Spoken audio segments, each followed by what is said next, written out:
For the first time in 2026, racing action is set to kick off once more here this afternoon on Green Flag TV. Welcome, ladies and gentlemen, out to the Beer League and to the first race of 2026 in season number 14. My name is Rempel, alongside former Beer League competitor Chris Hannigan. We are bringing you all of racing action from start to finish here on Wednesday night. Chris, what a wild season we had last time out. It was, of course, a silly season where they changed vehicles every single week. This time out, they're back to one vehicle a season, and it's a return to old, as for the first time since season 1, the Mazda MX-5s take to the track.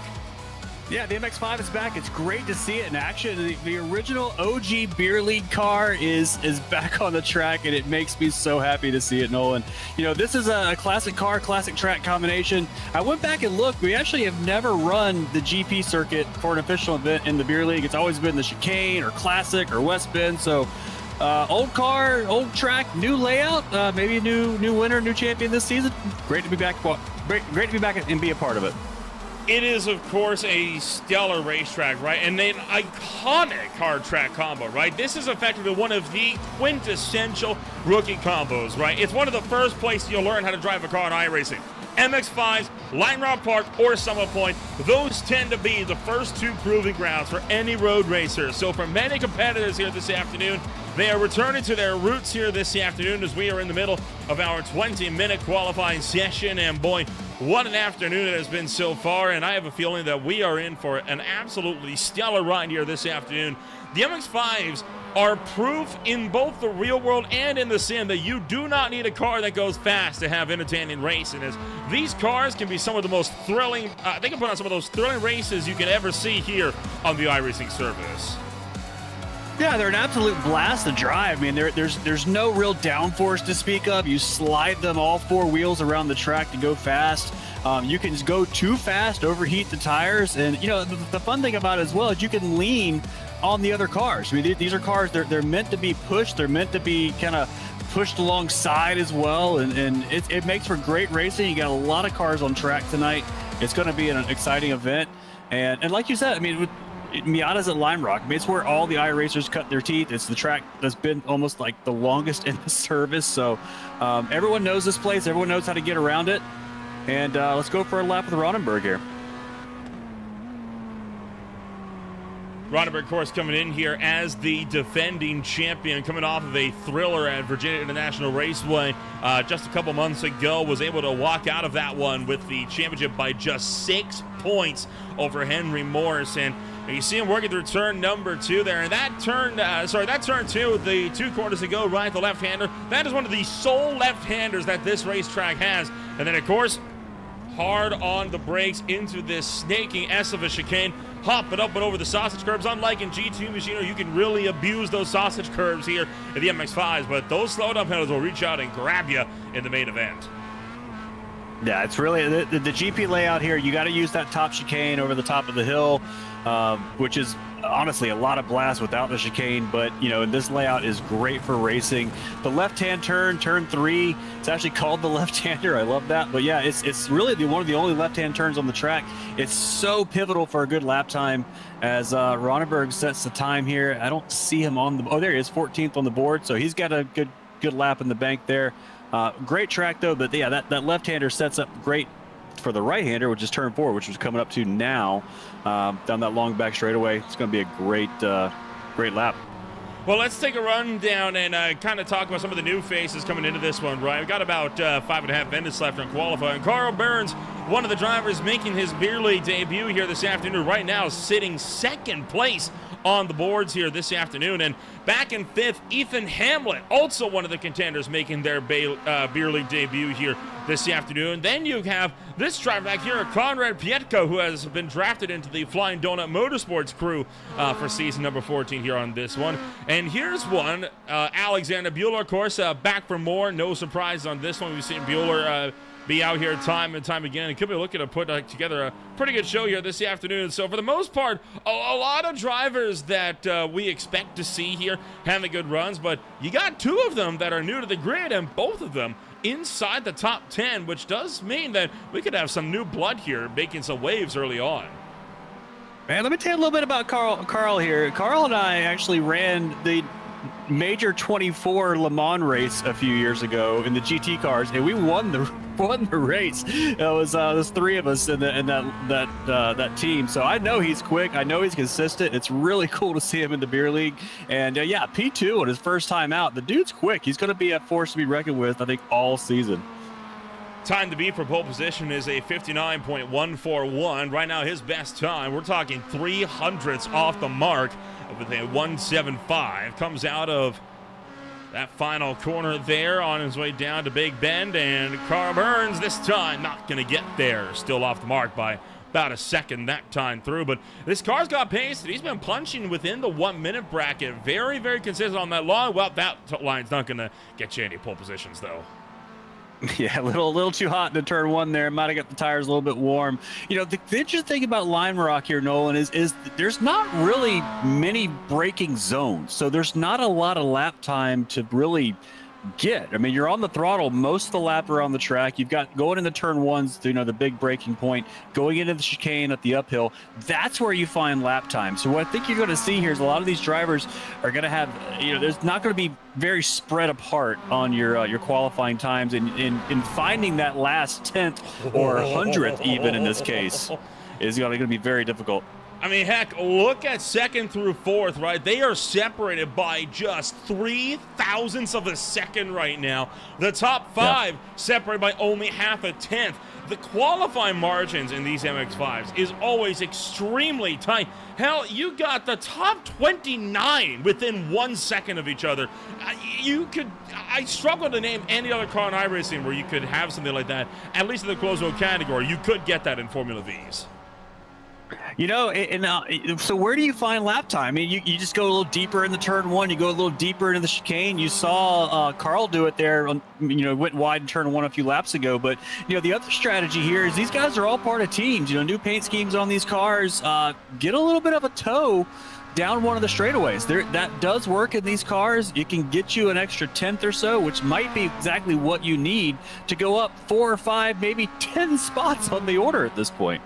Jason Lee going to improve, goes to a 5.96. That will see him improve into the 17th place position on the field here this afternoon. And of course, because the draft just took place a little while ago, we are not going to be having updated teams for you here this afternoon, but we should have them for round 2 onwards. But still, all 3 rookies on the grid here in the top portions of the field. There's Ethan Hamlet powering off of the final corner. A great line out of that final critical turn, and to the stripe, not good enough for pole position. He's off the mark by 0.3. Well, yeah, I mean, I guess more specifically, I don't want to correct you this early, but it's like, yeah, he's like 600ths at that point, right? He's there. It's so tight. And I think, you know, we got coming down to a minute 20 to go. You got about one more lap for everyone to kick off here to get one more run at everything. So you're right. It's so tight. The top 5 right now, all within, actually, well, yeah, the top 5 all within a 10th each other. It's still tight all the way down beyond there, too. Jason Lee improves again to 16th place. Saw Chris Flams improve on his time, but not on his position. He'll pull within a quarter of a second here. But a lot of drivers are now coming to the close of their final qualifying attempts here. And remember, you do not get to finish your lap once that clock runs out. Once that clock runs out, that is it. Here comes Carl Burns. Does he have an answer for pole? No, he'll be starting provisionally 3rd place in the sprint. And don't forget as well, that sprint race critical as well, because not only do you get points awarded for the top 12, but that top 12 then flips for the feature. Yeah, it makes you want to have a strong finish, get the points, and then you got to race your way back up in the feature. It's a great format, and it encourages great racing and honestly provides great racing. So 20 seconds left here. Ringo still got the pole. Let's see if anybody can top him here in the last few seconds. Now, of course, last time we were out at Lime Rock Park was in the Ford Mustang Series, if I'm not mistaken, and there was a monumental accident in the feature with virtually every single car getting caught up in it out of turn number 1. Could very well find that we are in a similar position here this afternoon, but for the time being, let's see who's going to be starting where as we get set to duke it out. It's the sprint race coming at you here on Greenfly TV. Starting this race from pole position, it's Ringo Harrison. He is going to be alongside Chris Flams on the front row of the grid this afternoon. Carl Burns going to be down in the number 3 spot out of South Africa. He is alongside Jeremy Castro with the Chicken Runners crew. Row 3 on the grid, Ethan Hamlin. He is alongside Austin Tucker, with row 4 holding Darren Bai and John Combs. Henry Lieber and Scott Fleming bring up the top 10, with Conrad Pipka drop down to the 11th spot alongside Alexander Bueller. Back to the field from there, it's going to be Barry Piper, Chris Bryant, Eric Ronneberg, Jason Lee, Ron Wolf, Justin Hall, Brooks Clayton, Jake Kasich, Aaron Thacker, Alex King, Ben Williams, Tyler Carlton, Sebastian Close, Carson Catlin, Kyle Smith, Evan Campbell, Corey Barrett, Matthew Dupuis, Tom Madole, Adam Joseph Milhot, Chris Zofer, Blake Gamble, Sean Nellen, Ryan Verhulst, Greg Beckman, Stephen Purcell, Alex Crawford, Henry Morris, Giovanni Romano, Tyler Augustino, Jordan Babcock, and Ethan Condy round out a 44-car field this afternoon. I don't know how you do it. 44 cars at Lime Rock. It's going to be madness. Madness. And you take a look at the final few rows on the grid here as the field is waiting with great anticipation to kick off the 2026 campaign here in this one. Chris, you're coming back after a few weeks off, right? With a brand new car, quite a few rookies in the field up front as well. How do you prepare yourself for the 15-minute sprint race coming up ahead of you? You don't. This is the test session. This is where you learn. I mean, this is where you figure out who's going to do what, who's got the speed. We're going to find out who's got the race pace, who's got the race craft. And it is really wide open at this point, Nolan. Green flag drops. The sprint race is underway, as is the 2026 season. 44 Mazda MX-5s hightail towards turn number 1 for the first time here this afternoon. And what a run it is going to be as they make their way down and through the opening few corners. One car swings out wide, no problem so far. Harrison leads the way still. Coming out of turn number 1, Flams is dropping back through the order. Yeah, Harrison got a great start there. They're side by side for second and third here, going through the right-hander up the hill toward the chicane. This is where I think the problem is going to be, as everybody tries to snake through the chicane at top of the hill. Very clean start for the beer league, though, at Lime Rock. 44 cars. Let's do it. Diving into the chicane for the first time here this afternoon, as you see everybody struggling to just lock it down, and man, it's such a tight squeeze. One car does go spin out wide, and I believe that is one of the rookies. Yeah, it is. That's that's 38, Sebastian Close. That goes spearing off at the tail end. Harrison, though, out of the final corner. He will look to lead the way at the end of lap number 1. And just like that, the 2026 season is underway, and Harrison is on a tear up at the front. Battle for 12th is on, with Barry Piper under fire from Alexander Bueller.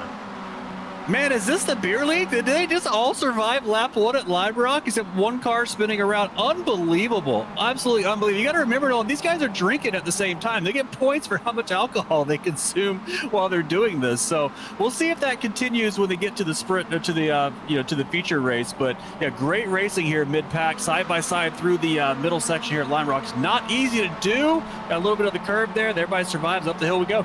Eric Ronneberg fighting it out with Chris Bryant, your defending champion in that 017, fights his way into the 14th place spot and cuts off Chris Bryant on the way into the chicane. A great run for him, as once again, Evan takes to the curbs. Look out, Tyler Carlton. Bit of a door check to Ben Williams, but they're able to hold it together. Carson Catlin still waits in the wings back here as well. Further up front, battle for second is a 3-way fight between Castro, Behrens, and Hamlet for second, third, and fourth. Yeah, single file, second, third, fourth, and everybody kind of just riding in line here.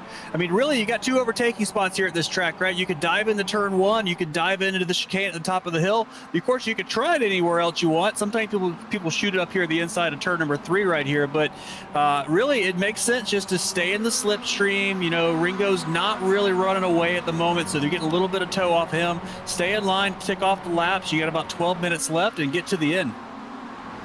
1 lap usually equals about 1 minute here, so this is going to be about a 15, maybe a 16-lap race if you factor in that margin of error of about a second here. You're looking at the fight for 5th between Darren Bai, Austin Tucker, and Henry Lieberman as they make their way up over the rise. And cutting in for, I believe that to be about, what, turn 6 there, turn 7 just about, as they make their way back down the hill. So far, you know, I'm a bit surprised, right? A remarkably clean race here in this one. Tyler Augustino has dropped towards the tail end, but So far, no major issues here in this one, and I am with you. Is this the beer league that we know and love here, or is this something else that's even better? Matthew Dupuis, though, has spun around to the tail end. Yeah, broadcaster's curse right there, Nolan. Going into turn 6, I saw that right when you cut away. It looked like maybe I missed the name tag there. I apologize. I don't know these paint schemes, but somebody took a dive up the. Yeah, there you go. It was Ford Barrett. Yeah. Well, 2 cars don't fit right there, unfortunately. So Barrett got away with it. The other thing new this season, Nolan, is they completely revamped the penalty system, and this is something that the beer league has been trying to kind of figure out for years now. It's meant to be a fun place for people to race, have a good time, but also you don't want it to be absolute chaos, as we've seen over the years it can happen. So they completely revamped the point system for penalty points and the penalties that go along with that. So maybe that's a factor we're seeing in this sprint race is people have cleaned it up. I mean, they don't want to get these penalty points and have to have penalties in future events. Problems at the tail end. Carson Kaplan is facing the wrong direction at the back end of things, while Ringo Harrison's 1 second lead has been cut into by Jeremy Castro at the head of the field. New Fax is slapped by the way for Alexander Bueller, and this is what happened is, Kaplan getting left rear hooked by Ben Williams there and just able to avoid the rest of the field.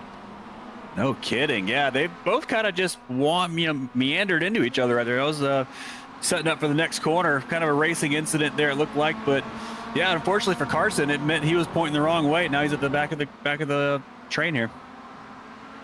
Harrison up over the rise now as Jeremy Castro tucks in a line for the number 2 spot. Ethan Hamlet still maintains his ground in the 3rd place spot as well. So a few minor incidents, but nothing too untoward that drivers have had to worry about here so far. 10 minutes to go. We're already a third of the way through the 15-minute sprint here this afternoon, and Hamlet noticed that, right? He is not looking to go for the overtake. He's trying to push Jeremy Castro out to Harrison. They're working together.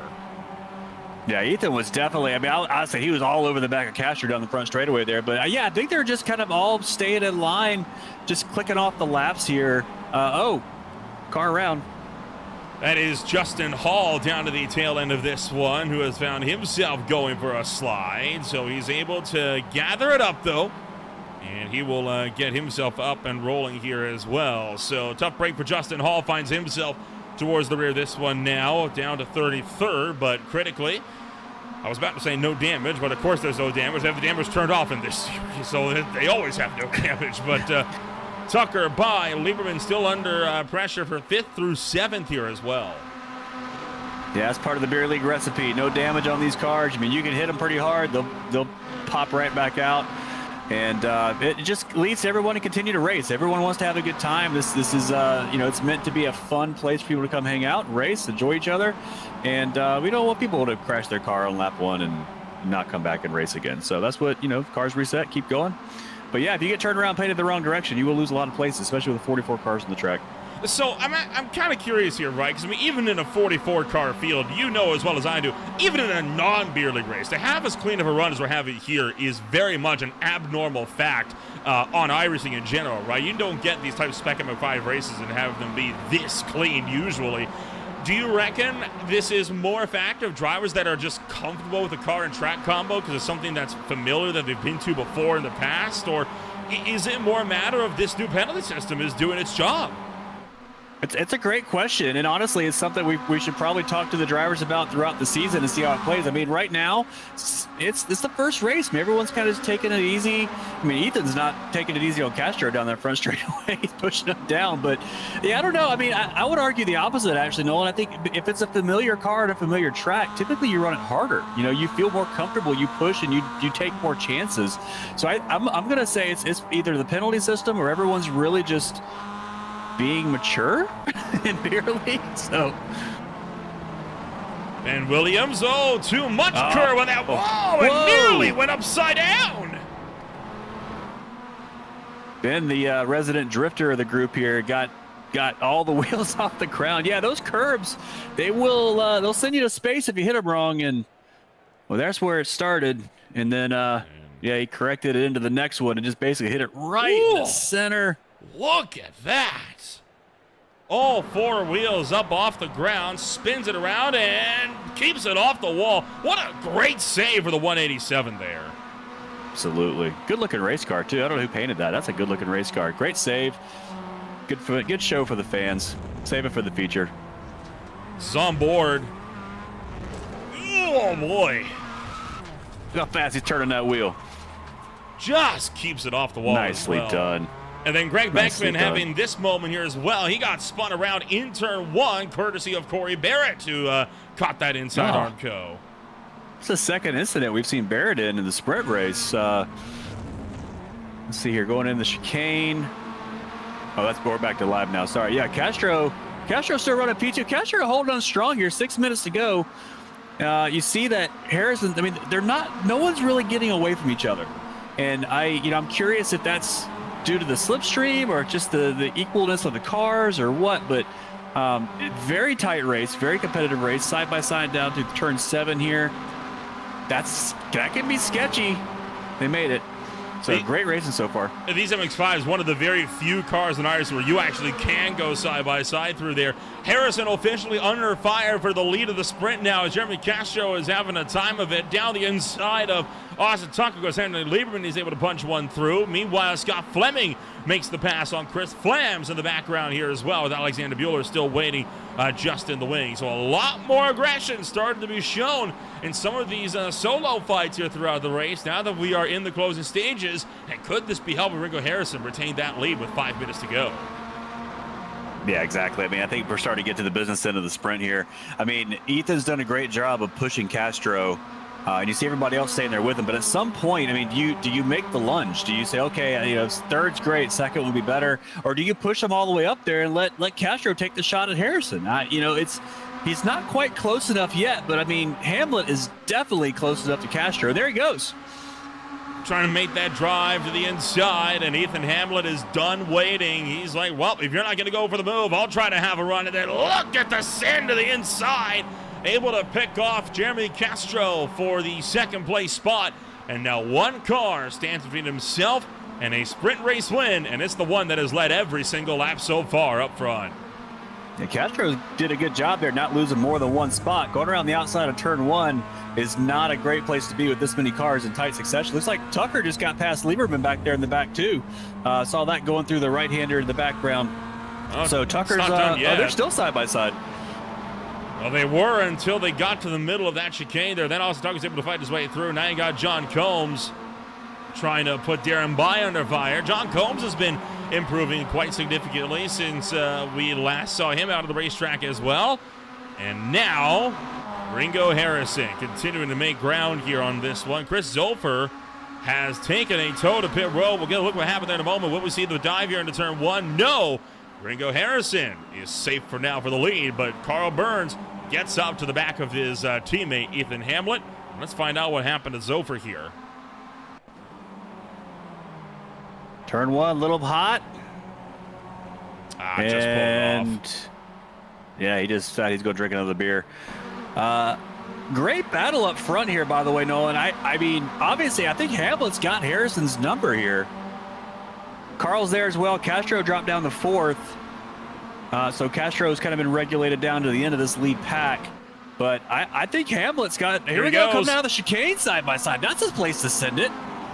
It's a place, but it's a viable place, and that's going to push Harrison out wide. Hamlet's got the lead into the final corner, and Harrison not able to hang that one around the outside, but in fact, that will put him under fire as Carl Burns gets around the inside of him. Jeremy Castro follows through, and all of a sudden, Harrison's lost 3 spots in just 1 lap. Heck, he's lost 3 spots in half a lap. It happens fast. It happens so fast. He's going to try to hang it around the outside of Castro here. He's not going to get it done. Castro's going to try to close the door. A little bit of contact coming out of turn number 2. Looks like Castro's going to finally close the door in the turn 3 here. But yeah, it's a tough spot to. I mean, it was an interesting overtaking spot, and it just killed his momentum all the way down the straightaway. So yeah, 3 cars got by. But if I'm Harrison, I'm trying to get back Castro at least by the time you get back to turn 1. He looks a little tilted, though. He's missing his line. Now he's under threat from Tucker as well. Boy, quite a run here that drivers are getting this afternoon as we're going to find our way now. Coming back around into turn number 7 here this afternoon. Ethan Hamlet trying to power back. Carl Behrens holds on. 2 laps to go now in the sprint this afternoon. As here's another look to the inside. Alexander Bueller on offense here against Scott Fleming. That's a send from Bueller up the inside there, nice and clean. That's what Bueller's known for, is making those sends. He's still doing it. It's great to see. But the Ferrari here on the inside, not giving up the space. Like Fleming's going to keep it up into the right-hander, up the hill toward the chicane. Great racing from these two, but I wouldn't be surprised if Bueller does another send in the turn 1 next lap. It'll be the white flag this next time by on the grid as Ethan Hamlin and Moore continue to try and battle through. Not much time is left here in this one, as we will start the final trip around. Alex Cofford is going to be taking his usual exit here any moment now, as he has got his customary black flag. No surprises on that one, Chris, as you very well know. Yeah, he likes the challenge, and I respect it. He's proven over and over again it's a worthy challenge for him. But yeah, final lap here in the sprint race. We're going to set the grid for the feature. Front pack looks like they've strung out finally enough now where they're not quite over each other, but it looks like Harrison's going to stay behind Tucker for now. Looks like somebody was that Tucker running wide there out of turn 4. Looks like he was able to hold on to it. Didn't lose a whole lot of time, but yeah, it looks like Ethan Hamlin's going to have a strong run. Timed it well, ran in 3rd place most of the race. Somebody lost a bumper there, but it'll fix itself. I think that was Bueller's bumper that was flying off there, but here comes Ethan Hamlin. Round turn number 7, and his teammate is not going to have an answer for him. Ethan Hamlin wins the first sprint race of 2026. From there to round to the top 12, it's Behrens, it's Castro, it's Tucker, then it's Lieberman, Harrison, Combs, Fleming, Bueller, and Flams, Ronenberg, and Konrad Pietka round out the field. And that's going to be Pietka, who will be starting this race from pole position.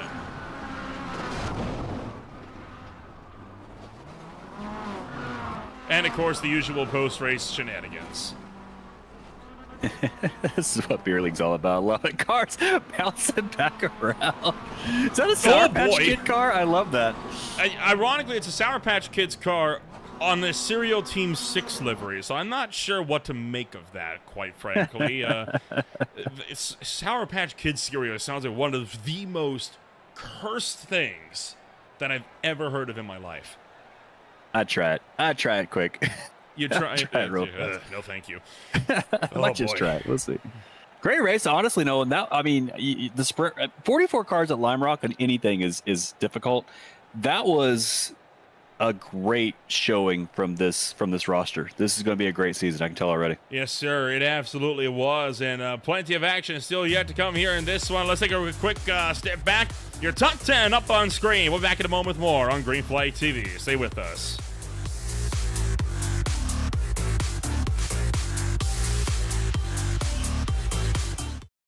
Racing isn't easy, but experiencing it is. iRacing puts you in the driver's seat with the industry's leading sim racing game. Drive on laser scan replicas of the greatest racing circuits from around the world. Go head-to-head against other drivers chosen by skill-based matchmaking to ensure competitive racing at every level. Compete across all your favorite series. In officially licensed cars, engineered to deliver the most accurate driving experience possible.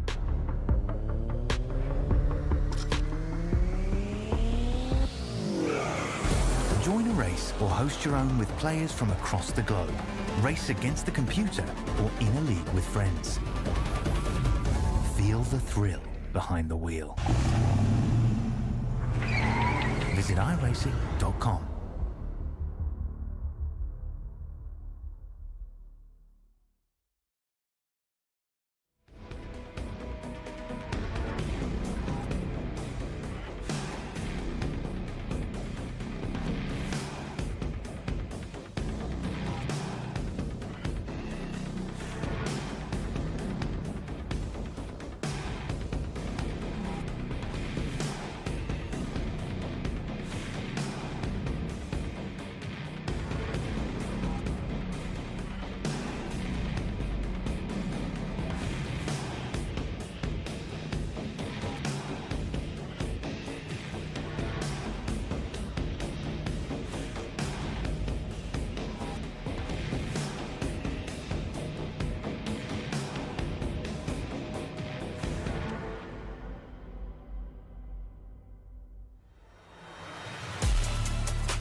Welcome back to Lime Rock Park in Connecticut, where we are just about ready to go racing once again for the hour-long main event. Once again, 2 Code 69s on offer for us here this afternoon at most. Those will be coming out at any point from 5 minutes in to 15 minutes to go. Once again, my name is Rempel alongside Chris Hannigan. And Chris, that sprint race was something, and this hour-long main event is going to be something else entirely.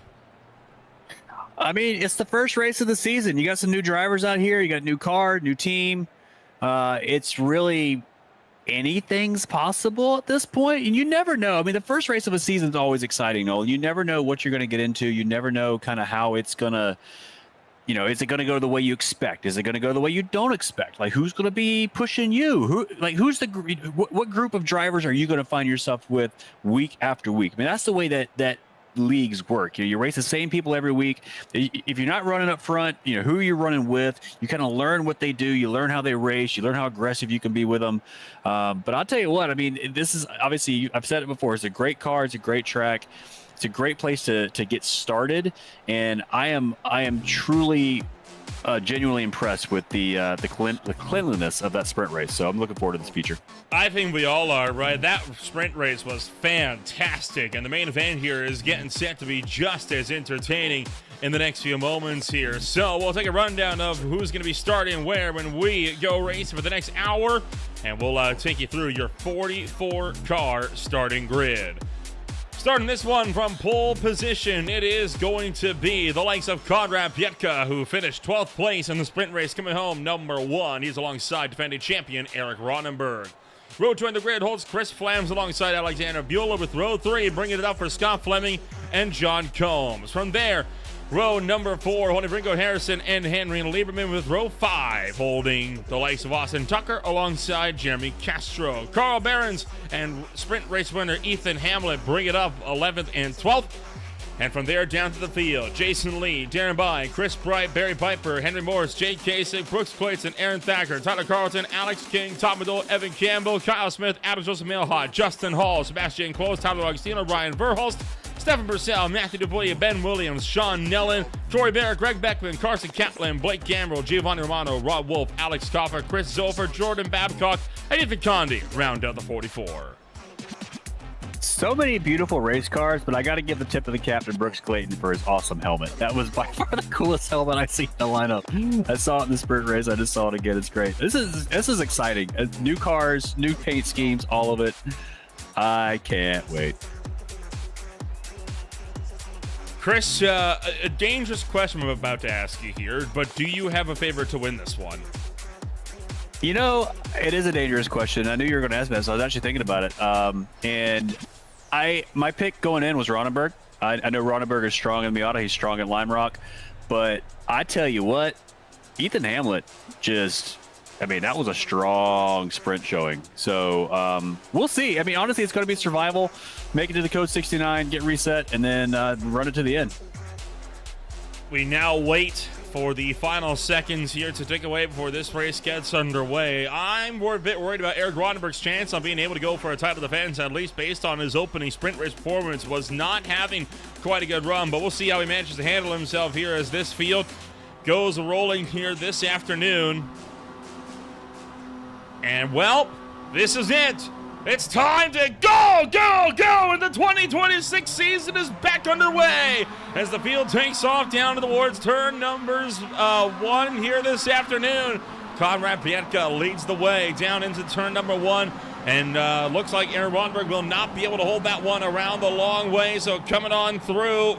Do we get any major melees? This is where we saw that big pile up of the Mustangs here that last time through. Oh, we're going to get it again here. Multiple cars tagged and going around at the back of the field. 4 wide as they come down to turn 2. Somehow, though, only 2 cars going around the wrong direction. Yeah, I mean, they're still going to the chicane. Let's see how it pans out. How aggressive are you going to be? You got to brake a little earlier than you expect going into the chicane. Looks like very clean up. There's a car around the middle. And they're going to stack up. So not no quite, big hits. And not quite as clean of an opening as we saw in the main event, in the sprint race at least, but this is the look as the field powers out of that final corner, and you can see how many cars are still packed up nose to tail. Yeah, look how far they've strung out after one lap. So this, I mean, it's not going to take long before you start getting into blue flag situations, lap cars. Lime Rock's not a big track, 44 cars on. They're already halfway around the track against each other. But the big story there on lap 1, Ronenberg dropped down P2, Flams up to, Ronenberg dropped down P3, Flams up to P2, and they're all making a run here at Pietka. Yeah, Conrad Pietka not able to get as good of a launch as we saw your pole sitter get in the sprint race here. So Pietka going to have his work cut out for him as Chris Flams is going to try to hound the back bumper. Coming up over the rise from the chicane into turn 6 and turn 7. Just a little ways down the road as well. But that 606 at least able to lead the opening couple of laps. Ronenberg looks so strong through the chicane, though. I will give him, he was all over the back of Flams coming out of the chicane. Can't really overtake there, but I said that before. They did it in the sprint race, so maybe we'll see someone else do it. Oh! There's a dive for the lead up turn 1. Just to look, make sure he's keeping him honest, look in the mirror, give him something to look at, but nothing happening just yet. And not quite yet, at least. Austin Tucker with the fastest lap of the race so far. And is one of the new teams on the scene, Fast Fashion, holding the number 2 spot as Flams tries to power through. Oh, here we go. A bit of contact back in the field. This is Alex Crawford, Ryan Burhos, Giovanni Romano, and I believe that is Matthew DePuy, the 703. That is all packed up under a blanket here, and I think they may have been 3 wide coming out of turn 1. Yeah, a couple last to first challenges there with Gio and Crawford. I mean, they're making their way forward. Got to do it cleanly, though. If you get that car turned around, you can lose a lot of progress, and there's no guarantee that code 69 will reset it for you. So you got to make sure you get everything settled, keep it clean, keep your nose clean, keep moving forward. But he knows how to do it. He's the best at, him and Gio both know exactly how to get to the front, and I'm sure they'll be there for too long. With Frosted Flakes on the car, I can only imagine that Crawford running under the Serial Team 6 banner here this afternoon. Ethan Hamlet setting the new fastest lap from 10th on the grid here. And he has still got his teammate Carl Behrens right behind him. So this field going to have to get a bit of a run going. Ryan Bozening, make that Alexander Bueller, into pit road here on this one. And potentially a penalty for jumping the start. Oh, that's not what you want in the first race of the season, is a jump start. Hopefully you get in out of there pretty quick without losing a whole lot of time. Hopefully not losing a lap. Somebody's around. Is that Castro around back here? Hard to tell. Trying to get an angle on it. It is Jeremy Castro that has been spun around to the back end of the field. Castro had such a strong run in the sprint race, and he just can't rejoin because there's cars coming. He can't see. Oh, that's terrible. And Beer League 5 seasons ago, you would have just pulled out, but nowadays they're taking that very seriously. Lost all the track position. Let's take a look into the chicane here. What happened to Castro? Contact from the right-hand side. Oh, and then he nosed in, and he got pushed in. Oh, Tucker. Oh, no. Both those guys involved. Castro definitely getting the worst out of the deal. But I hate to see that for both those guys. Pietka continues to lead the way, but Eric Ronenberg, he has jumped up to second place. Chris Flams tried to attack for the lead coming out of turn 7, but that allowed for Ronenberg to get the drive around it because Flams had to lift out. So Pietka continues to lead the way in that 606, has so far led every single lap of the afternoon, and code 69 window is officially open. Yeah, Ronenberg's doing a good job staying. Everyone's doing a good job staying in line, staying with each other. One of my favorite corners in iRacing is that coming out of turn 7, the downhill there, where you're going to run a little bit on the grass. There's Ronenberg taking a look up the inside. He's there. Pietka left the door open. Ronenberg's going to slide right through. His Flam's going to come with him. He's going to try, but now it's going to go back to the left. Pietka's going to send in a little bit of contact. He turned him almost, but Flams held on, and he's going to send it back up again. Now Flams might lose a spot, but who else is there? There's Flemings is there, Combs is there, up to the chicane. This is anybody's race right now. Pietka drops to second, able to fight back Chris Flams as they are side by side coming through the opening couple of corners there. Back over the hill, the 403 of Carl Behrens able to keep his 751 pointed in the right direction, looking forward. Sorry, that's Ringo Harrison trying to point his car forward. It was the 403 that was able to keep him at bay. And that has allowed for Eric Ronenberg to now pull an 0.8 of a second gap on Konrad Pietko. Now, we saw some drivers looking to work together to close that gap up, especially on the front straightaway. Could we see Flams working with Pietko here despite being bodied out by him one lap ago? My money's on Flams is going to make a move on Pietko here. I think Flams is a little bit faster. I think he's going to want to push. But, yeah, Ronenberg, the further he gets down the road, in one of the Alien Workshop cars rounds, car number 12. That is Ryan Verhulst spinning out down to turn 1. Yeah, and I saw somebody else there at the scene when we got there, so maybe a little bit of help in the turn 1 here. Oh, no, he's all by himself. He's got it too hot. Oh, then he got run over by Dupuis there. Yeah, nothing Dupuis could do. He got a spinning car in front of him. He was already committed to the corner. You mentioned turn 7 there being a satisfying corner, and I mean, I have to agree, right? It's one of those corners that's so hard to get right, but you just know when you've run the perfect line through there, and it's one of the best feelings you can have. Oh, it feels so good. It's so satisfying, and it's side by side even. I'm pretty it's been a while since I've been in these cars, but I'm pretty sure that last corner's flat, or it maybe just a slight lift, but if you get it just right, yeah, I mean, especially these guys are running wide enough where they're getting out on the grass a little bit, so they're pushing it, but it's one of the great corners in iRacing, and I would argue even the uphill here that we're not doing because of the chicane's also another one, but the chicane does get some good excitement, and they survive another day. Hold on there, Chief, as Konrad Pietko really struggling now and caught side by side, and right now Pietko is hemorrhaging positions. We're going to be 3 wide coming down to the turn 7, and that does not work. Jason Lee hops the curb. That lets Pietko go for the over-under. He's going to link up with Ethan Hamblin trying to bump draft him down the front straightaway. Here comes Darren Bai making it 3 as well. Darren Bai's going to get all the inside. Might get all these guys if he sends it in there. He backs out, and he went under the bridge. I thought he was going to clip him there for a second, but that's the thing. This is totally momentum. Everything's momentum right now, and what you saw there coming out of turn 7 is that momentum checked up for Pietko, and it literally boxed all these guys up under a blanket because they're so tight. Boy, that was nuts right there. Everyone's able to get through. Pietko being squeezed out by Jason Lee into the chicane, and he's going to hop the curbs as a result. Luckily, he was able to kind of slow down. He was able to straddle it as he came up over the hill. And I think you're right. I think Pietko has a slowdown because he's kind of just going to lift and allow Darren Bai through. Yeah, that was very close. I think you get a slowdown right there, but maybe he got away with it. I don't know, but that's very close to that. So, that's the risk. I mean, you cut that corner, it's going to cut you out. If somebody's cutting the grass out there. Is that King? Alex King, yeah, swinging out wide. How the mighty have fallen, right? Pietko led the opening few laps of this race, and in the span of about 5 minutes, has dropped from the lead all the way back to 10th, almost 8 seconds back from the front runners. Like, what has happened to the 606? Yeah, I mean, look at but it's going 2 directions too. I mean, Carl Blevins is up there.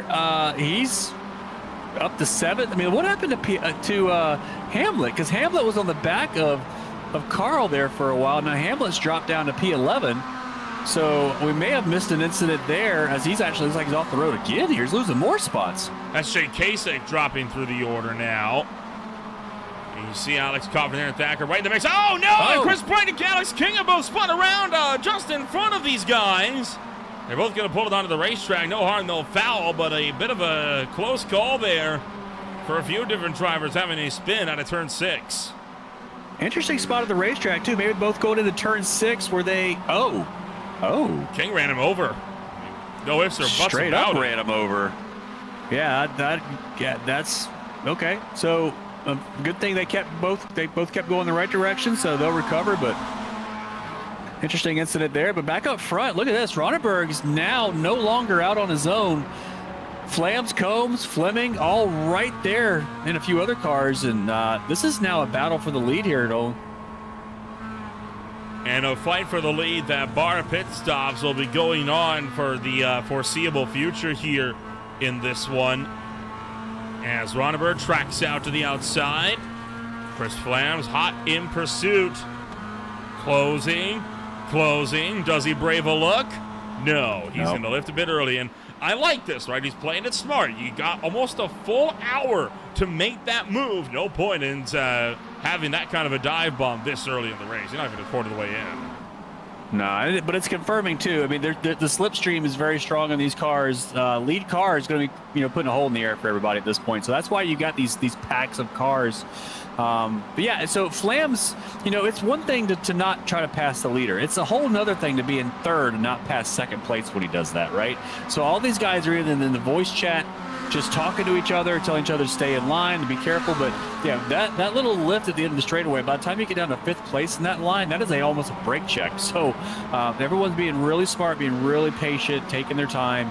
Eventually, though, that will stop, as you know.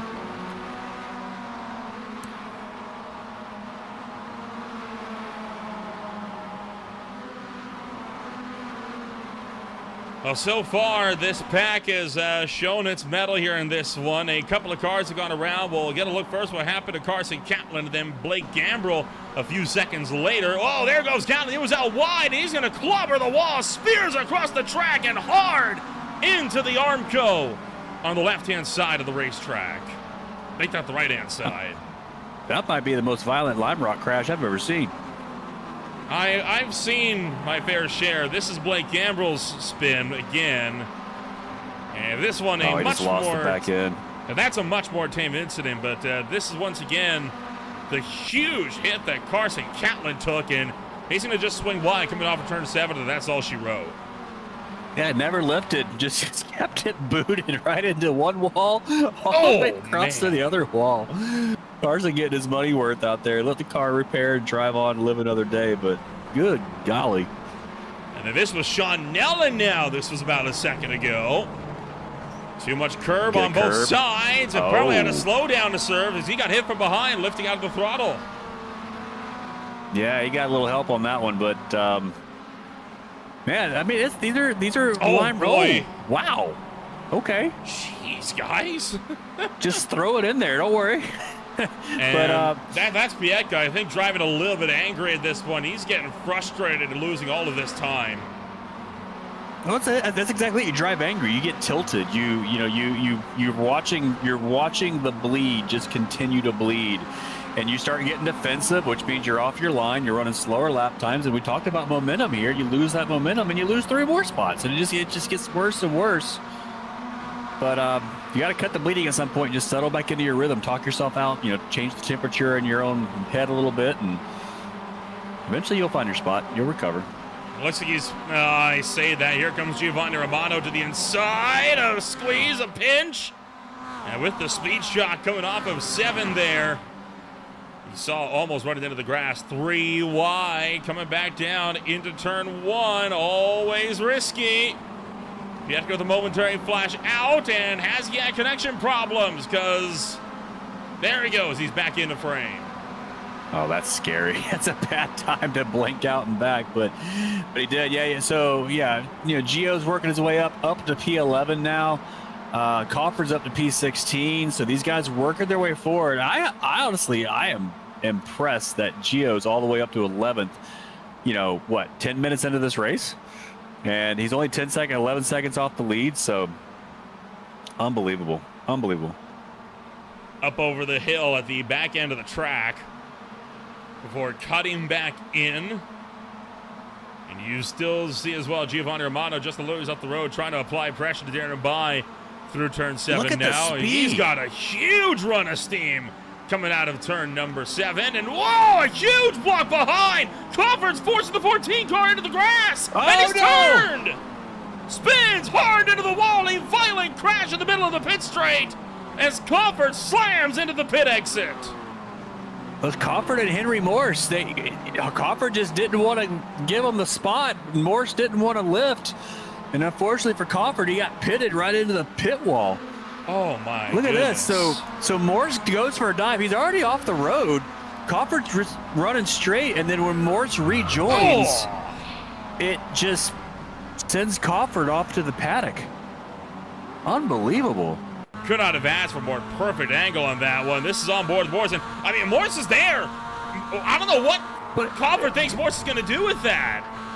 I mean, but he's off the track though. I don't know. I'm gonna stay out of that. I don't know. Yeah, I mean, I get it. Morris is off the track, but he was only off the track because he got pushed there. He was already alongside.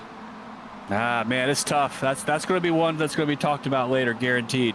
And I mean, but the point is, neither one of those guys wanted to lift. Neither one of those guys. I mean, we're 10 minutes into the feature race, and they're both running it like it's the last lap. And unfortunately for Crawford, it ended poorly for him. But I hate to correct you. We're 17 minutes in, but I know time flies when you're having fun. You're right, 17 minutes. Yeah.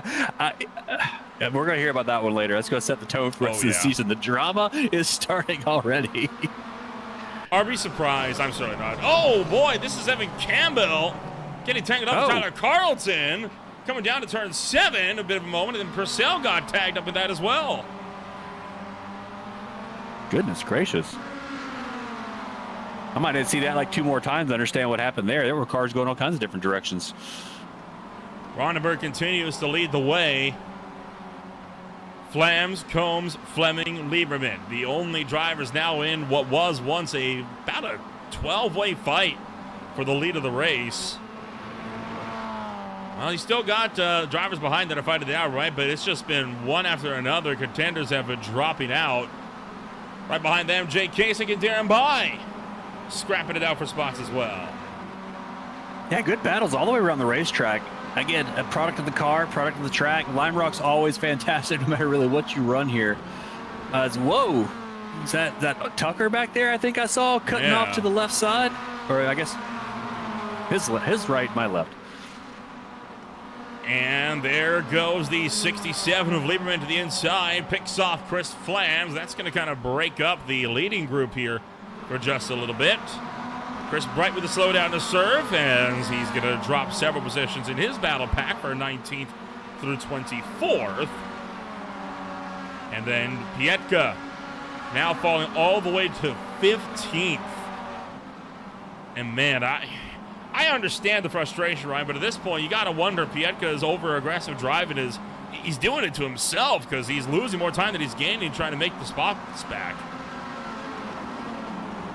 Yeah, that's at some point here. I think he's going to find his spot in the order. I mean, obviously the grid's inverted. He got pole from finishing 12th in the sprint. Taking nothing away from that, it's a good strategy to get to that point. But yeah, the field's going to shuffle through. Your Crawfords, your Geos are going to go through. Hopefully the bleeding stops here very soon, and he can settle in and actually run his race and get some enjoyment out of this. But I think you're seeing that really throughout the grid right now too. I mean, throughout the entire track.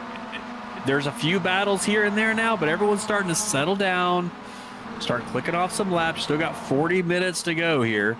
So get you another beer, crack it open down the straightaway, drink it when you can. And there's a dive under Jason Lee. It feels unnatural that we haven't had a massive pileup yet. Or a flip. I demanded more beer league. What happened? Hamlet, look at Hamlet. I mean, I don't know. We missed what happened to him after the first 6-7 minutes, but Hamlet's working his way back up. He's up to 7th. He's back on the bumper of Carl, which Carl's kind of plateaued as whoa. Hey. 816 car. Aaron Thacker had a whole lot of boot in the back of that car going around the left-hander there. Able to save it and hold on to it, but that'll warm the tires up pretty good. And Pietka has now dropped to 17th because he's just gone around again. And you saw him blink out. You also heard a crunch because he ran into the back of somebody, and he reappears. It tells a story. Yeah, that's just. I mean, it happens in real racing too. You get good start, and then things start going wrong. I've always said the iRacing gremlins are kind of like mechanical gremlins you can have in real life. So I mean, it's just. Hey, there's a lot of races this season. Maybe the first one's not your one, but his race ain't over either, to be fair. We are over 1/3 of the way through this race. 20 minutes down, about just shy of 40 to go. And still up front, the drivers that have been fighting it out for the lead all night long have remained unchanged. A lot of the position swaps have been further down the field as one car kind of swung it out a little bit wide there. And, you know, one thing that's interesting to note, right, as drivers have slowly knocked themselves out, oh, look out, off the road goes Sebastian Close for Team Galaxy Brain, and kind of going back to it, right? Got the kid. Oh, and hey, now Ron goodness. Wolf, third place in last season's championship, getting shunted out wide in the chicane. Now, are we done? Are we done? I think we're done, but going back to it, I feel like a lot of the drivers that have been fighting up front, they're now consolidating in some of these battles deeper in the field.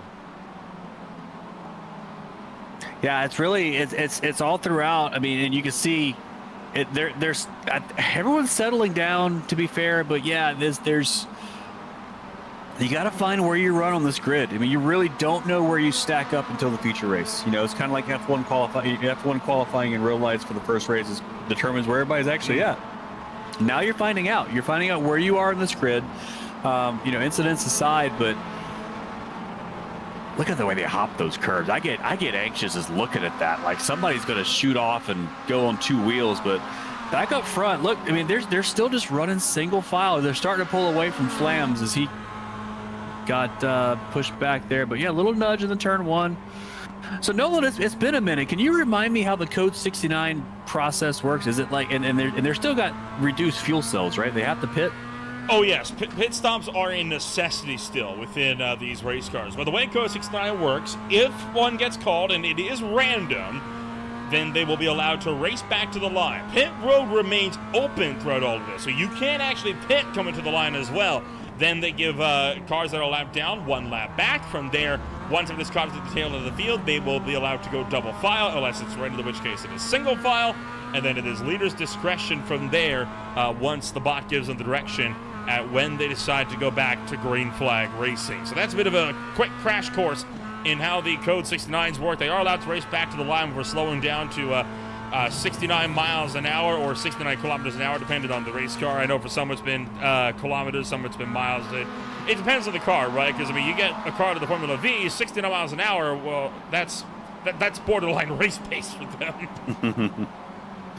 Yeah, and for those of you wondering why Code 69, why not just full course yellows? Well, this league ran full course yellows in iRacing for many, many seasons, and the road course caution system in iRacing is just, it's not perfect.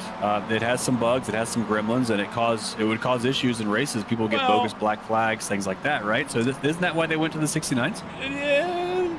This is the one point where blame the broadcaster is actually a valid excuse. We picked Le Mans and then the Nürburgring, like the full Nordschleife, for our two broadcaster picks 2 seasons in a row. The full course yellows that iRacing has don't work there, because that would easily, like a full course caution around the Nordschleife, you're talking 15 minutes for just one lap, if not more. One yellow flag would end the race. So they had this system instead. They initially were only for the longer tracks, but it caught on. Everybody liked it, and so they decided, well, let's just keep running it. If it works, why go back and forth?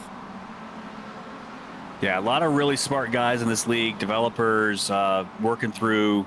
His pit stops are now starting off. Who's we looking at here? That's Pieka says he's going to do the first one to take a pit stop. But yeah, finish the thought there. A lot of really smart guys here developed the Code 69 bot, as well as a lot of other custom tools to make this league operate. So yeah, appreciate the recap on the Code 69s. It's we'll keep an eye on the broadcast window here to see when that kicks on. It's not guaranteed though, right? Correct. It is not a guarantee that you're going to get one, and we've had a few races where it has gone caution-free, and we got only 20 minutes to get one before that window closes for the day, and there's still a chance that there could be 2 of them. I just saw Pieka taking tires. I'm not sure if that was intentional. Do you need tires in this car? For a 1-hour race, absolutely not, you don't. But, I mean, granted, with how much Pieka's been chucking the car around, he might feel like he needs them. I mean, but if he didn't mean to do that, I'm just going to tilt him even more in the pit lane. So we'll see. We'll keep an eye on everybody else does. I mean, yeah, I don't remember how we did this 12 seasons ago, but as who's that? That's Williams, Ben Williams. Oh, no.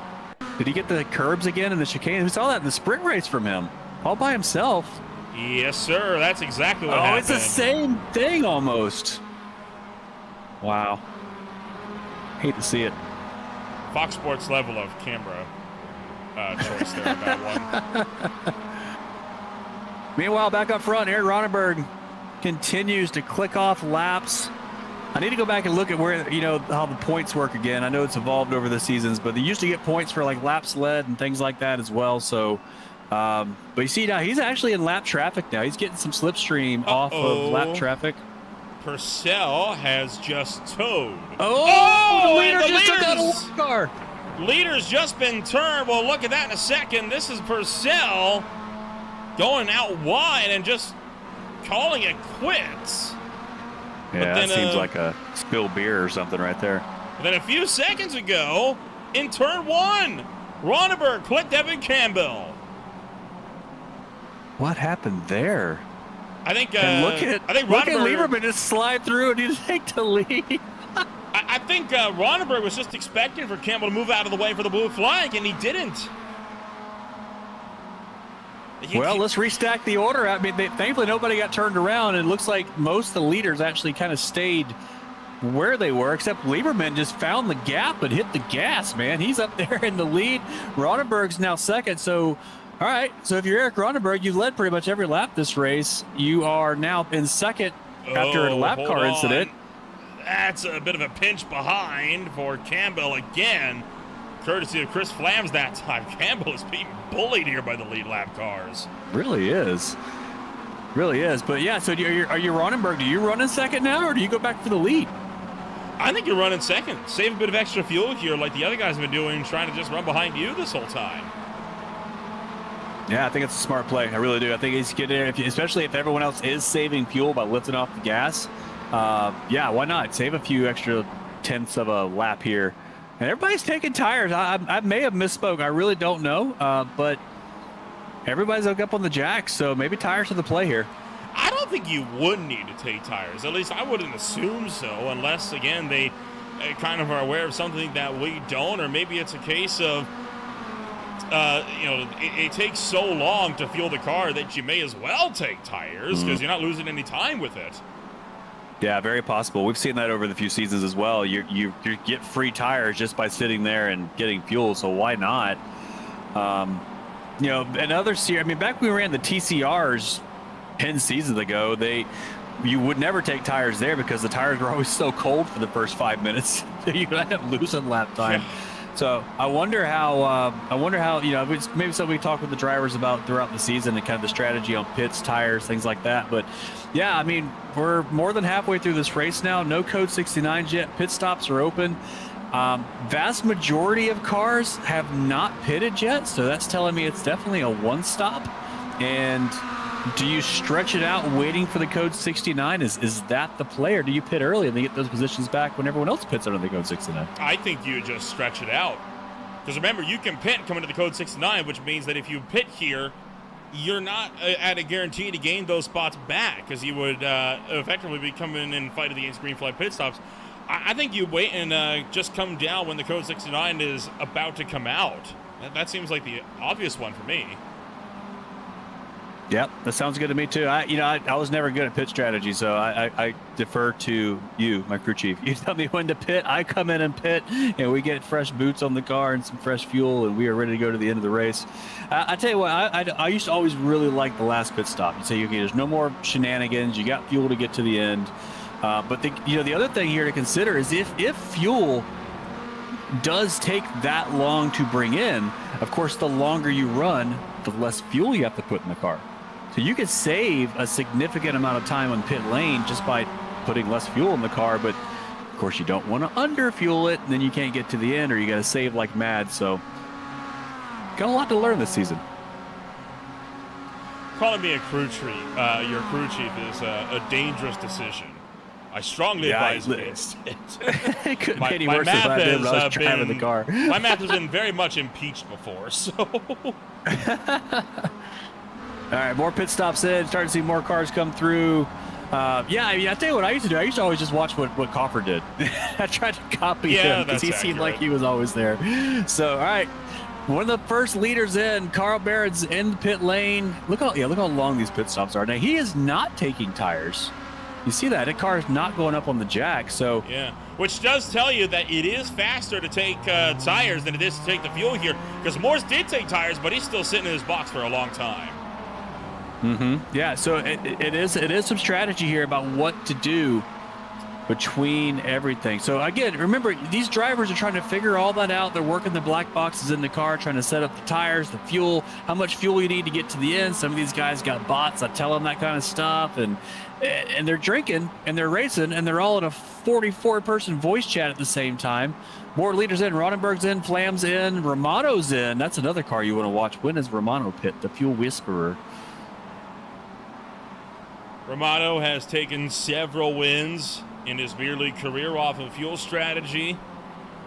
Would not be surprised if he were to take another one here this afternoon. Another driver having a very big afternoon here in this one. In fact, two drivers having huge afternoons here in this one. Brooks Clayton right now down into pit road, and then of course Alex Cofford, who remains out on the in pit road as well. Both of these drivers here, Chris, making their 100th beer league start this afternoon. How about that? That's a great stat. Love that. Yeah, staples of the league.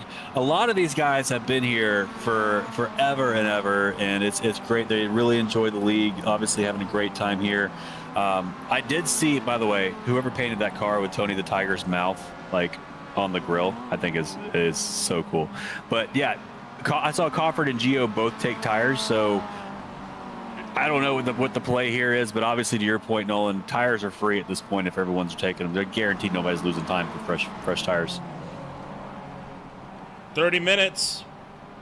We are past that mark, over halfway home through racing action this afternoon. Scott Fleming right now down pit road. So that should be all the pit stops, right? Save for Corey Barrett, who is actually coming in right now. So yes, this will conclude the and Sean Nellen. Sean Nellen needs to come in as well. But outside of that, yes, that will conclude the pit stop window and the pit stop strategy for everybody here this afternoon. So it looks like, if I'm reading this right, Lieberman's going to hold on to the lead. Fleming second, Ronenberg third, and Hamlet's now up to fourth place. But Lieberman got a great gap. I mean, he's over a second ahead of Fleming. And I'm sure that gap will come down as the slipstream starts to form behind these guys. But the leaders have kind of strung themselves out here a little bit. But looking good for Henry Lieberman at the moment. Yeah, Henry Lieberman is having a stellar race here so far, and he has the biggest gap we've seen out of any single race leader today, 1.3 seconds. Which really, oh, there it is, Code 69 coming at the end of this lap, and well, that advantage is about to be annihilated.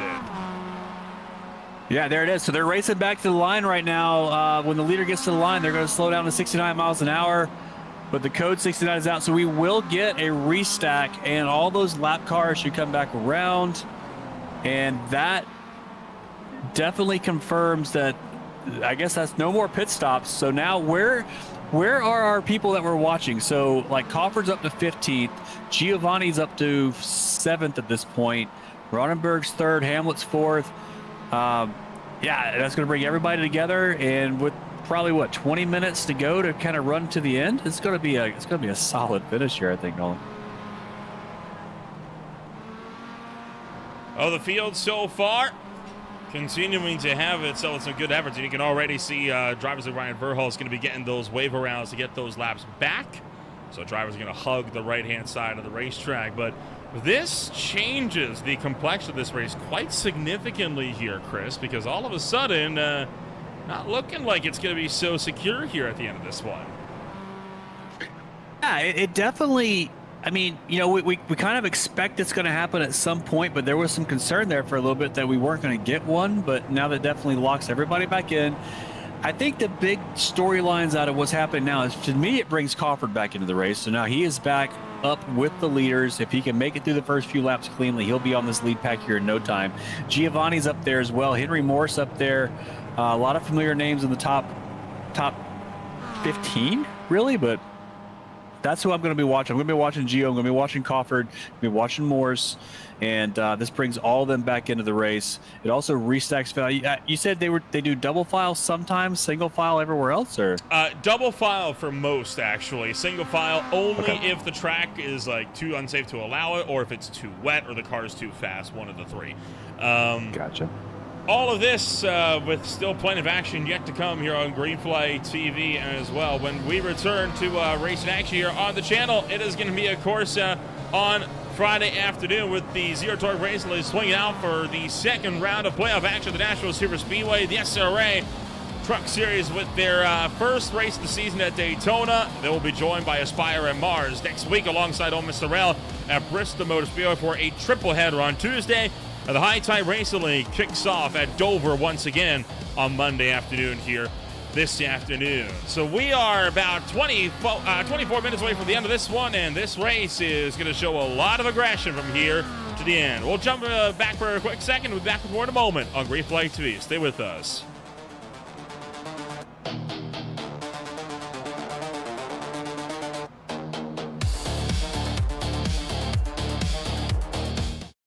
Racing isn't easy, but experiencing it is. iRacing puts you in the driver's seat with the industry's leading sim racing game. Drive on laser scan replicas of the greatest racing circuits from around the world. Go head to head against other drivers chosen by skill-based matchmaking to ensure competitive racing at every level.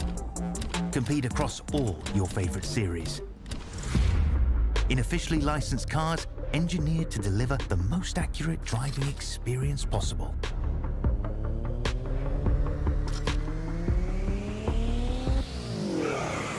Join a race or host your own with players from across the globe.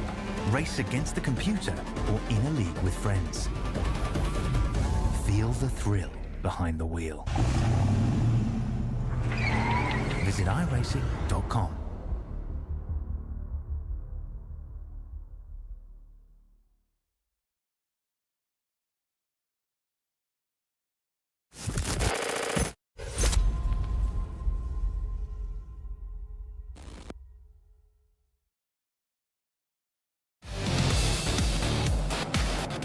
Welcome back to Green Flag TV, where we are still in the midst of our first and what could very well end up being our only Code 69 window here of the afternoon. Henry Lieberman still leads the way. Scott Fleming in second, Ronenberg third, Hamlet fourth, Flams close out the top five with Combs, Romano, Carl Behrens, Henry Morse, and Austin Tucker rounding out the top 10 here this afternoon. My name is Little Rempel once again alongside Chris Handy. We're bringing you all the action from the season opener of the Beer League, and boy, what a race we have had so far. And if we do get a second Code 69, it is likely going to be where this green flag run is only going to be about 4 or 5 laps long at the most. Yeah, it's going to be tight. We're going to see, I mean, at this point, if I'm a driver, I'm counting on no more. I mean, I'm counting just your green flag run to the end, and what you get is what you get, and you just kind of race all the way there. If anything else, the green flag time gets reduced, and you do the best of what you got. But yeah, here we go. I mean, going back to it, side by side, double file. Let's do it, Nolan.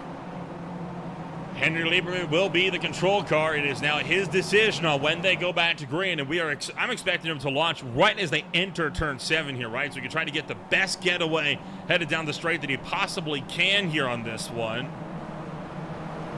Coming out of turn 7, and now, how about this? Still holding the field. Might be trying to see if he can mitigate the drafting run that would come up on him afterwards.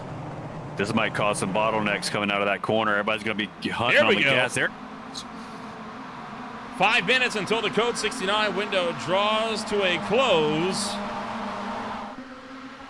And they are side by side diving down into turn number 1 here this afternoon. Is everyone able to get through just fine? 3 wide.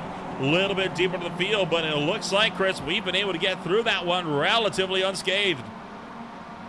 Yeah, a lot of these guys 4 or 5 beers deep at this point. They're holding on pretty good.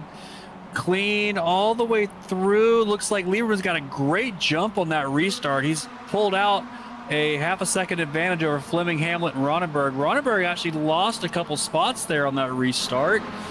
Unfortunately, now he's back behind Hamlet, but into the chicane. I mean, this is not beer league. What happened? Somebody just vaulted up and over the curves there. It was Matthew Dupuis who took a little bit of flight there, coming up and over the rise. That could have been a bit of a dicey moment, and it is Lieberman who leads the way at the end of lap number 1. Take a look at this jump here that Dupuis took, and Ringo Harrison has found the wall somewhere as well. And Dupuis going to send it up the inside of Chris Bright right here. And it's clean, but unfortunately he just runs out of road there and just launches all 4 wheels off the ground. Yikes. But landed, give him a 10 out of 10 on the landing, drove away, no problem at all. And there was Harrison going around in turn 7. Does find the Armco barrier, unfortunately, so not quite the spectacular moment that I was expecting. I looked over and I saw speed rapidly dropping to just a sharp 0, and I thought maybe he had speared off on the left-hand side of turn 7, which would have been a much more devastating accident, but just a bit of overcorrection there, coming around through the inside of the corner instead. So everyone's packed up nose to tail, and only 3 minutes before that Code 69 window draws to a close. Henry Morris and Austin Tucker here having a good battle around the racetrack, nice and clean. Morris is going to be the victor this time. Behind, a few cars further back, you got Carl. Getting a little bit tangled up there on the way in. The 403 you saw of Carl Behrens getting actually hit from behind by Alex Coffer coming through, although he was able to recover it. This goes to show you how competitive this league is. Yeah, it's a bunch of guys drinking beer, hanging out in the voice chat, running without damage. But, I mean, you saw how quick Hamlet was in the sprint race. He's trying to get up to the lead. We know how quick Giovanni Romano is, Henry Morris is, Cofford is. I know how quick Carl is. And, I mean, we're all kind of hanging around the top 10. It's not a breakaway in any way, shape, or form. Ronenberg's still up there. Good to see John Combs having a good run up there. Flam's up there. So good, clean race, honestly. I mean, I can go back to the Cofford Morse incident for ideas, but very clean race in the beer league for what it's worth. There, look at Gio. Gio's coming alive here. Fast lap of the race. Problems for Tom Badol, who is off the left-hand side of the racetrack out of the final corner. That's a very unusual place to be spun out. He must have had contact. How did he get here. there? Contact where he ran wide out of 7 and just back end came around on him with the fishtail. This is, Maybe both? It was the latter. Came around on him. Oh, man, he is going to catch the wall, but the 4 having a close avoidance. No kidding at all. That's just never lift, right? Just go in. I know I said this was flat earlier. I have no idea what I'm talking about. Definitely a lift, but yeah, I just got the tank slapper there coming out of the corner. Castro did a good job there avoiding. Yes, sir. Nice to see Castro keeping the number 4 alive too. Appreciate that, buddy. You see Euro numbers being put to good use here. Yeah, good to see the Reese's car out there giving it good experience. And but yeah, I think I'm really honestly it's loss of words here for the competitiveness of where beer league is at. These guys are and they're clean about it. They're running hard, they're running clean for the most part, and it's a great race. I mean, this is going to come down. I think the last 2 or 3 minutes here as somebody's cutting the grass there. It's Kyle Smith, and Justin Hall is spun facing the wrong direction here as well. That is not a good spot to be. Where even is this?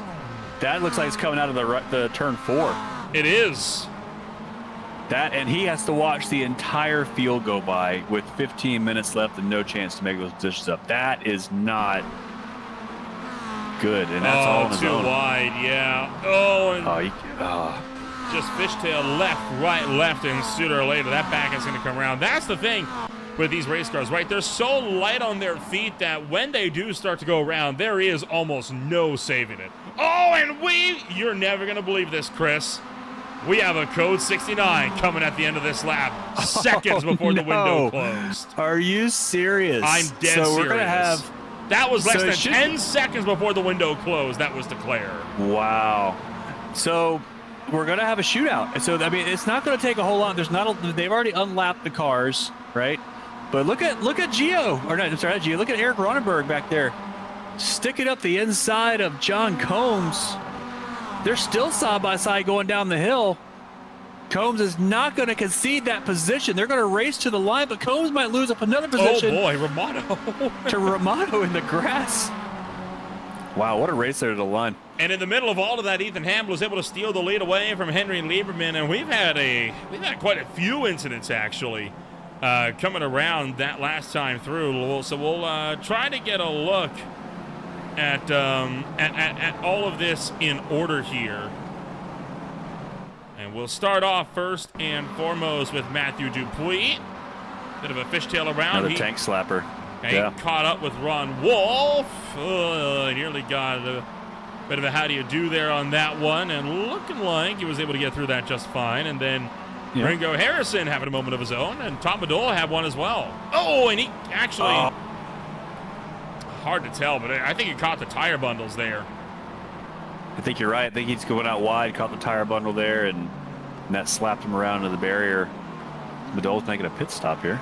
He's coming out of the pits. So that explains it. So he was off race pace, so I thought he had a moment, but he didn't. Let's get another look into that case at Harrison's crash here. And yes, sir, he definitely clipped those bears, and that's a hard hit into the wall as well. Yeah, that's a big one. Tough for Harrison. He's had such a good run in the sprint race and starting up front down there, but trying to keep his foot in it and just didn't have the tires for it, and then committed, and happens to everybody here, man. That's a normal incident. That's totally relatable.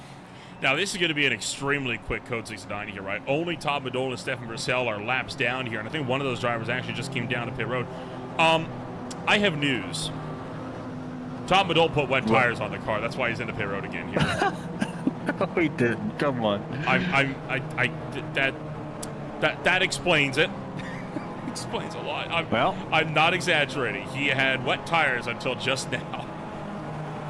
Well, that would explain a lot. Yep. So there you go. We'll get those fixed out for you. Get how you some do you new... make that mistake on a clear day? I mean, honestly, remember these guys, they're drinking, they're talking, they're fumbling through black boxes, they're trying not to hit each other, and somehow one of the boxes got flipped, and I don't know if Todd uses the, he might use, some of these guys use like the crew chief thing where you actually tell it what to do and it goes through, and they're not a cloud. Quite literally not a cloud in the sky. Oh, there's one. Oh, there's one. There we go. There's a, that's a 0.5% chance of rain. So yeah, that warrants rain tires. You gotta make sure. Gotta make sure that rain's not coming in. Colin Craig, it might come in. There's a chance. No, this is Emmy award-winning work here. This is totally worth. What's this? What's the streamer? This will get me work as a Sky Sports pundit for F1. You gotta zoom into a couple girlfriends, and that's usually what F1 does. All right, going green, Nolan, take us home. Ethan Hamlet leading the way. Henry Lieberman to the right, left-hand side of him. Well, you see how packed up everyone is. They are eager to get this show back on the road. If they hold them down the straightaway, it's going to be a big crash out of the last turn here because everyone's amping to go. He's still holding. See the brake lights coming on. There we go. They're thinking about it. And Coffer may have jumped it, but the green flag is out with 10.5 minutes on the boards. And looking like that 46 car is going to get well clear here into turn one. And here comes the horde.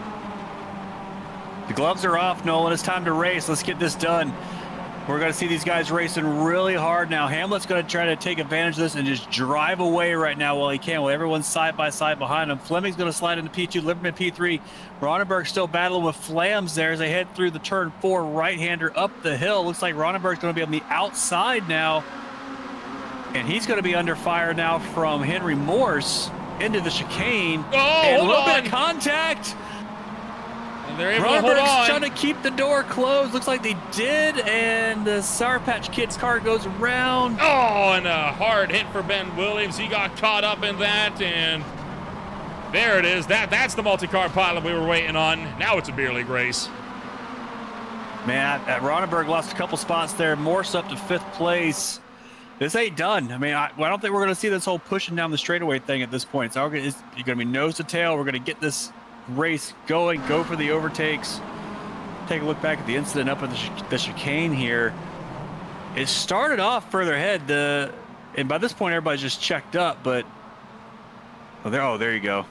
I think there was a wreck ahead of that, too. Yeah, there's like 2 different wrecks happening right there. You see kind of there, it's piled just together. tight. And You've got to give a little bit there, and nobody wants to give, so people get turned. That's given Ben Williams, Konrad Pietka, and Matthew Dupuy all drive-through penalties as well for hitting that 40x incident limit here, which is just devastating. That's a lot of incidents. Man. Yeah, that's not what you want, but that's what the incident limit's for. It's designed to limit the carnage. Yeah, you don't have damage, so you can keep driving the car, but you can't just keep racking up incidents. And so we're going to start seeing it played out. Look at this. Battle up here. That's going to be Giovanni Romano sending it under Eric Ronenberg. Romano gets the position. It's going to put him up to P6. He's chasing Henry Morse now.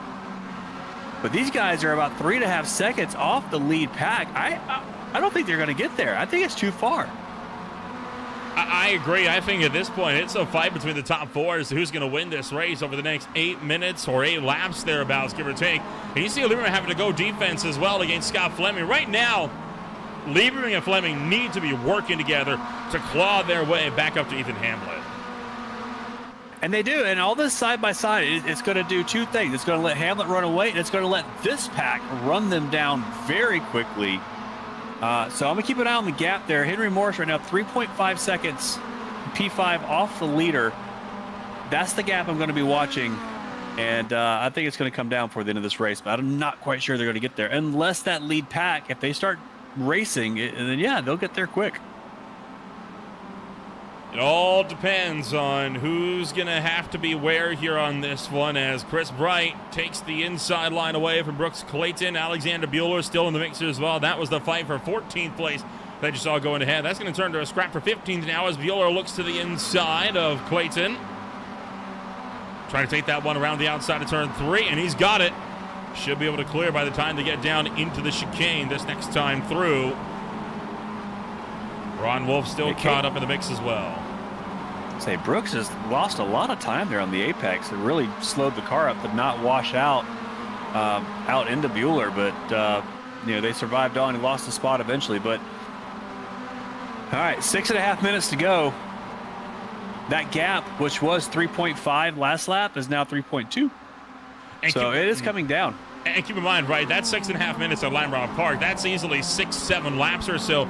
A lot can happen in 7 laps around this racetrack. You and I are very well aware of that one, as here comes John Combs on the inside. He's going to take the spot away from Jay Kasich. Ron Wolf picks one off as well from Brooks Clayton just behind. Justin Hall also under fire. Carson County gets around him. Good battles throughout the field here. Everyone's kind of trying to get these last few positions, last few points, get a good start to the season. Get some good points for your team. You got new teams, new rosters in there. You want to put a good showing. Get the season off to a good start, man. I think, beer leagues had some traditional type things in the past. We used to start a bunch of seasons at a short track like Tsukuba, just to kind of see how many people would come back the second week. I think Lime Rock's a great opening race. Look at this battle. Is that Gio back there trying to get around Henry Morse? Sure is. Giovanni Romano now up 34 positions, battles his way into the 5th place spot. Henry Morse still on the inside, though, so Romano's run is not secure. Now it is, as he gets him into turn number 2. 5 minutes on the clock, and this race up front, it's turned into a 2-horse race between Lieberman and Hamlet. Tip of the cap to Romano there. He did that around the outside of turn 1 after Henry Morse threw the block down to the inside. I think that's a big move. And now, but again, because of the slipstream, right, they're going to keep battling. But look at the gap. 2.84? Oh, Flams must have lost a bunch of times. The lead pack has really stretched themselves out now. Henry Lieberman trying to battle for what would be only his 3rd race win in the beer league in the 12 starts that he has made to his name so far. So he is really trying to put on a run here and potentially lock out a 25% tag in the win column. Oh boy, Romano kind of shoving Chris Flams out of line, and that puts Giovanni Romano through into fourth. He's closing on the top runners, but it's just not closing nearly quick enough. He might get a podium out of this, and that would be amazing. Put one car between him and Morse there, put Flams there. So continuing his run up to the front, fastest lap to boot to go along with it. Continues to, and the other thing that's crazy about Romano is he's also great at saving fuel. So I don't know how he does all those things at once. There's maybe an incident here with the 11 car. That's Jake Kasich. He looked pretty slow coming through the chicane up there. I think just a bit of a slowdown penalty he had for himself. Meanwhile, 4 laps to go realistically here. Still no move being made for the lead by Henry Lieberman. Ethan Hamlet retains his run up front. I mean, you're a sit duck in the lead here. The slipstream is obviously so strong that, I mean, if I were Henry, I'd be sitting there in second place too, man. Just wait till the last lap, send the move so he can't return it, and then just block like crazy for the rest of the lap. Looks like Fleming is kind of holding on, but I think Romano is now in the slipstream of Fleming back there for third too. So I think Romano is going to have a good shot at getting third place here from Scott Fleming. And I think Lieberman's going to have a great shot at getting the win from Hamlin here on the last lap, as long as he can be patient enough to get there. 3 laps to go at the line. Time very quickly running out here at Lime Rock Park, and Lieberman not, oh, look out, one car way out wide into the grass behind. That was actually the likes of the 137 there that nearly went around. That will allow for Eric Ronenberg to attack Chris Flams into turn 1.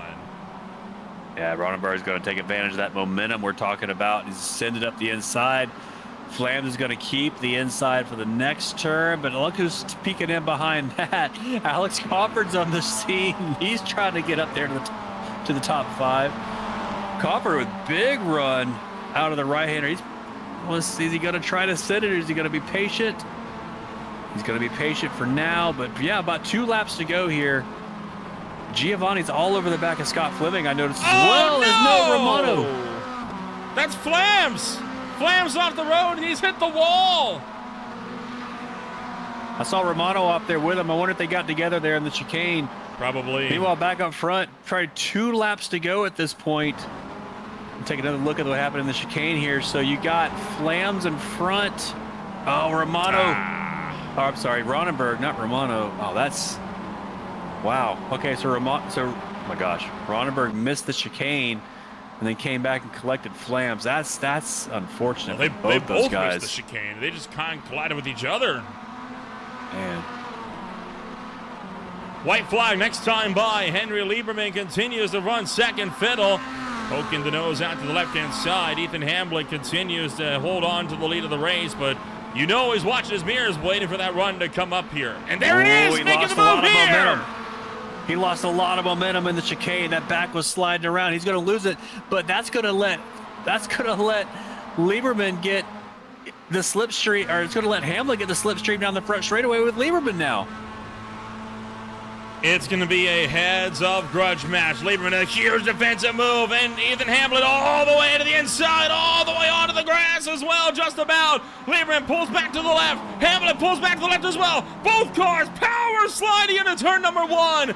Lieberman trying to go for the over-under. Near contact there. He might have bumped him out wide, and side by side as they dive down to the turn 2. Lieberman's going to drop into second here. It's going to let Hamlet take the lead. He's got the preferred line through the left-hander, up the hill to the right-hander. Romano's holding back there in 4th place as well.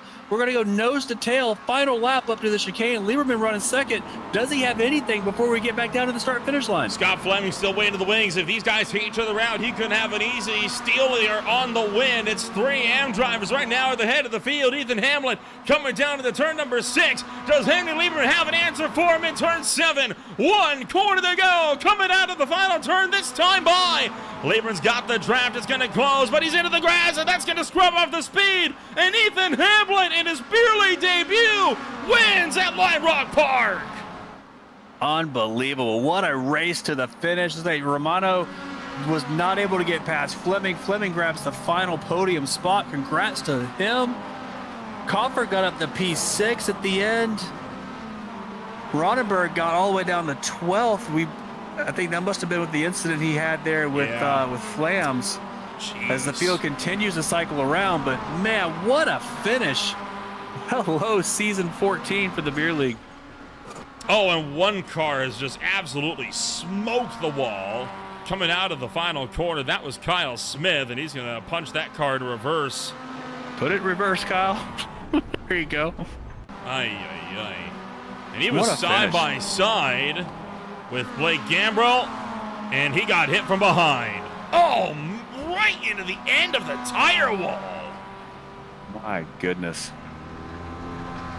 Just for good measure, it gave him a 40x incident limit according to our stat tracker over here. No, that's just insult to injury. And what a hard impact. Can you imagine the day that iRacing figures out tire barrier deformation there? It'd be like BMMG. They'd be tires all over this track. Oh my gosh, no kidding. Well, a wild ride here in this one, and a frankly fantastic race that we had here to kick off season number 14 in the 2026 campaign. Taking the run home at the end of the day, Ethan Hamlet in his beer league debut comes home number 1. From there, it's Henry Lieberman in second, Scott Fleming third. The first pro drivers, Giovanni Romano, coming home in a respectable 4th place after going up 35 spots, alongside Alex Coffer, by the way. Henry Morse sandwiched between the two of them. John Combs, Austin Tucker, Aaron Thacker, Jason Lee round out the top 10. Jake Kasich finished P11, Ronenberg P12, Bueller P13, Chris Bright 14th, Ron Wolf 15th, Brooks Clayton brought it home in 16th, Darren By 17th, Jeremy Castro 18th, Tyler Carlton 19th, Chris Flams ended up down in P20. Continuing down through the field, it's Tyler Augustino, Corey Barrett, Justin Hall, Ab Joseph Ilha, Barry Piper, Evan Campbell, Greg Beckman, Sean Nellen, Alex King, and Sebastian Close, rounding out the top 30. 31st, Carl Behrens, 32nd, Ryan Verhulst, 33rd, Ringo Harrison, Blake Gamble, 34th, Conrad Pietka, 35th, Ben Williams, P36th, Matthew Dupuis, 37th, Kyle Smith, 38th, Todd Madole, 39th, Stefan Purcell, and P40. And rounding the field, then it's Catlin, Zolfer, Babcock, and Condi. What a wild ride we had here this afternoon. Let's get a chance now to give a run through and chat with the drivers that come home, numbers 1, 2, and 3 here at the end of the night. And we'll give a chat first and foremost with Ethan Hamlet. Hamlet is going to come home out of this one an extremely respectable first place finish in his beer league debut. Ethan, what a fight to the line there in the closing stages there. Talk us through that race, because that was a wild one. So I think for the start, kind of starting more like 12th or so, I just kind of hung out. I think towards the start, it was like kind of got botched a couple times, so I didn't know if I got like hung out way too far, but then kind of with the pit stop cycle, it worked out pretty well for me. And then with the 2 Code 69s, they just seemed to work in my favor, and yeah, I just went from there, just sent it. You come out of this one making a massive splash in beer league competition. You got a complete shutout here this afternoon. You won the sprint, you battled back for the top 12 invert, won the main event as well. Season-long aspirations, I think it's safe to say you're looking to potentially gun it for the title? I'm hoping it'll be fun. In that closing battle there that you guys had entering turn 1, you got a bit of a shot to the shorts there from Lieberman. Were you worried that Aldi was going to take you out, or were you confident that you were going to be able to keep it straight and hold on? I think at the moment I was like, oh no, but then it seems like kind of split second later I was able to catch it, so it was all good there. Well, Ethan, a stellar job to take home your first ever race win in the beer league and just your first ever start as well. Congratulations on taking home number 1 this afternoon, and we'll see you next week wherever we happen to be. Thank you too. That was your race winner here this afternoon, Ethan Hamlet, coming home with a solid one at the end of the night. And Chris, you managed to catch up with the driver that gave him the bumper there in turn 1. Henry Lieberman comes home second. Yeah, Henry, great run tonight. Obviously running up front most of the night. Didn't quite get the win there at the end, battling with Hamlet. It was a good, strong, clean battle to the end. Walk us through the end of that race and what was going through, and what was your strategy to try to get the win there? Yeah, I mean, this is a track where draft is super important. And, I mean, Ethan made a little error that let me get in front. But after that, he was just falling too close, and I couldn't get back around him without wrecking him, so just had to stick with second there. Yeah, was it really a matter? I mean, it looked like a lot of times up front, at least in that lead pack, you guys are really just kind of riding around and running in line, not jumping out. So was the leader really the sitting duck all night, just really everyone behind him just remaining patient so they don't get overtaken? That kind of seemed like the case. Most of the time I was, like before the crash happened, I forgot who was leading. I was kind of just hanging back, waiting for an opportunity. But yeah, it was kind of just whoever's in front, kind of just leading the charge, vulnerable to everyone else with the draft. It was super strong down the straight. You can kind of overtake whenever you want to, as long as you don't screw up in the last turn. So, final question. Yeah, that incident. I mean, when Ronenberg was leading and he came in contact with that lap car, I mean, it seemed like everybody checked up except you. Found the gap and then basically put the boot in it. Ended up in the lead of the race. Walk us through that. Yeah, I mean, I saw him washing out wide, so I saw a gap on the inside, and I was confident I could make it. I was already on the right line for it, so I just put my foot down. Well, great start to the season. I mean, P2 is obviously a good way to get the season going off for you and the Flying Donut Motorsports team. Great finish, and we look forward to seeing you again next week. Yep, sounds good. All right, with that, we'll pass it back over to Nolan, who's standing by with our third place finisher. Yes, sir. Eric Ronenberg. Make that Scott Fleming here this afternoon. The driver that is able to come home an extremely respectable third place finish here at the end of the night. And Scott, you were right up there at the head of the field for most of this race here this afternoon, but that fight was very hard for you, and you were 300ths away from potentially losing out the final podium spot to Giovanni Armano. Talk us through that final lap. Oh man, that was wild. I mean, it's amazing having a front row seat to that battle up front. That was for sure. But yeah, all night, like it was just so tight. Like tires were screaming. Henry had me honest for most of the race, and then he kind of left me in the dust there for a bit, and then it was just a matter of holding Gio off in the mirror there, and that was pretty intense battle. I think it went well on my part, but yeah, so much fun out there tonight. Yeah, this race was honestly incredibly clean by the metric of most beer league races that we have. What was it that caused you guys to have a lot more green flag racing out here and less of the cars that these races are known for? Is it familiarity of the car, or was it the potentially updated penalty system coming into this one? I don't know. I think everybody just kind of found their pace out there and settled in. It's a new car for the new season, and it's hard to really pull away even if you have a lot of pace, and it leads to a lot of like tight battles, which is great to see, and it's going to make for, I think, a lot of great racing this season. That's for sure. Looking forward into the rest of the season, what do you think? Title hopes on the line?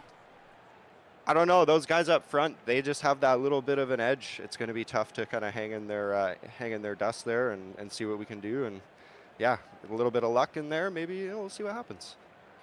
Well, wish you the best of luck when we go racing next time out. That was quite the race out there for you, and congratulations on third place. Right on. Thank you, sir. Scott Fleming comes home number 3 this afternoon. And Chris, before we jump out of here, apparently there was quite the incident that we had coming to the checkered flag here in this one. Matthew Dupuis found himself upside down coming across the line. This was for the last place on the grid, and you can see right there, it actually had to do with Kyle Smith as, well, you see Dupuis coming out of the corner there, and yeah, that'll do it. Yeah, that's beer league for you. There you go. Yes, sir. What else can you say? Hard to say anything else about it other than what we just saw. Really, I mean, that's just par for the course. But it is. Boy. It took me back to Bathurst many seasons ago. Yeah, no kidding. Well, a very stellar race that we had here this afternoon, and still a lot of action yet to come into play as well before this season draws to a close. When we go racing next on Green Flag TV, it's going to be on Friday night for the Nashville Super Speedway. The High-Tide Racing is back for more on Monday. On Tuesday, at the end of the triple header, it's the Bristol Motor Speedway out on Tuesday, and it's also Daytona weekend as SRA, Aspire, and Mars will all be kicking off their seasons at Daytona International Speedway this coming Saturday, and 2 of them on Tuesday. If you want to find out more about who we are, what we can offer you, check us out today at www.greenflag.tv. This race has shown that this season could very well be one of Beer League's best, and we'll see how this one's going to pan on out when we go racing next week.